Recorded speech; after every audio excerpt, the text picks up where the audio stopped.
The militant group ISIS is currently on a murderous march across the war-torn nations of Iraq and Syria. They say they're determined to establish a new order in the region, pairing almost unspeakable violence with an attempt to redraw the Middle East along sectarian lines. Hala Gorani reports, we should warn you that some of the images in this report are disturbing. Beheadings, crucifixions, mass executions, and strict Sharia law.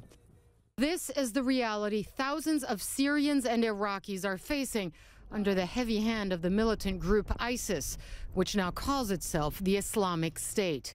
In Syria, IS has consolidated its control over several towns along the Euphrates River in the east, at times through brute force, and also through the capitulation of local leaders, sometimes forced to embrace the order the group provides. In Iraq, ISIS has pushed its way into cities along the Tigris River.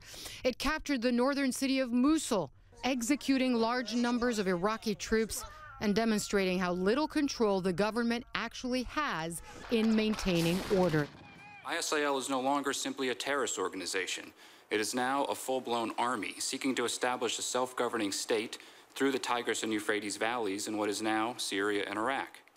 It now controls much of eastern Syria.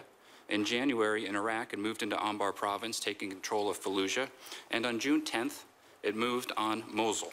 At the end of June, the Islamic State declared much of that territory a caliphate, from Aleppo province in Syria to Diyala province in Iraq. They also declared a caliph, or a head of state, the once elusive Abu Bakr al-Baghdadi. Very few photos had ever surfaced of Baghdadi, but then in early July, he emerged in a slickly produced video at a mosque in Mosul. On the battlefield, not much has changed in recent weeks, but the Islamic State made headlines when it started destroying ancient historic sites, like the Shrine of Jonah in Mosul. The move outraged many, but the Islamic State made it clear they intend to have a long-term impact. Hala Gorani, CNN, London.